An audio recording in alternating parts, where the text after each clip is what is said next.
চাকরি ও টাকা ফেরতের দাবি তুলে এনবিএসটিসি চেয়ারম্যানের দপ্তরের সামনে অবস্থান বিক্ষোভে বসলো বহিষ্কৃত এনবিএসটিসি বাসের চালকেরা।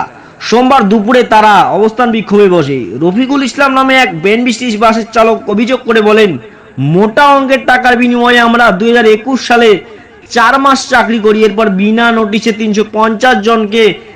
50 জন বাস চালককে বরখাস্ত করা হয়।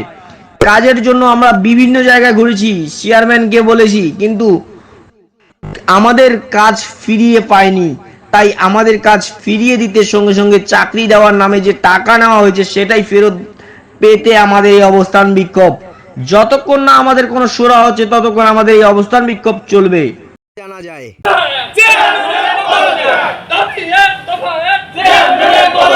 আমাদের নিয়োগ না হলে এই বিক্ষোভ চলবে, আমাদের নিয়োগ না হলে এই বিক্ষোভ চলবে। আন্দোলন হচ্ছে আমরা 2021 সালে আমাদের এনবিসি 4 মাসে আমরা চাকরি করি। এখানে চাকরি করার পর আমাদেরকে বিনা নোটিশে আমাদেরকে বরখাস্ত করা হয়, বিনা নোটিশে। তারপর আমার অনেকটা ঘোরার পরে আমাদের কাজ না থাকার পর 3 মাস বসে থাকার পরে আমরা এই চেয়ারম্যানকে বলছি, অনেকটা ঘোরাঘুরি করছি, কোনো কাজ আমাদের হয়নি এবং আমাদের এই অনশনে আমাদের ধর্ণামঞ্চে আমাদের ডাক দিয়েছে।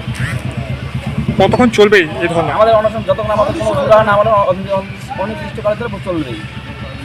কোনো রকমের আশ্বাস পেয়েছেন? না, আমরা কোনো আশ্বাস পাইনি। আপনার নাম? আমার নাম নজরুল ইসলাম। কি দায়িত্ব রয়েছে? আমি ড্রাইভার।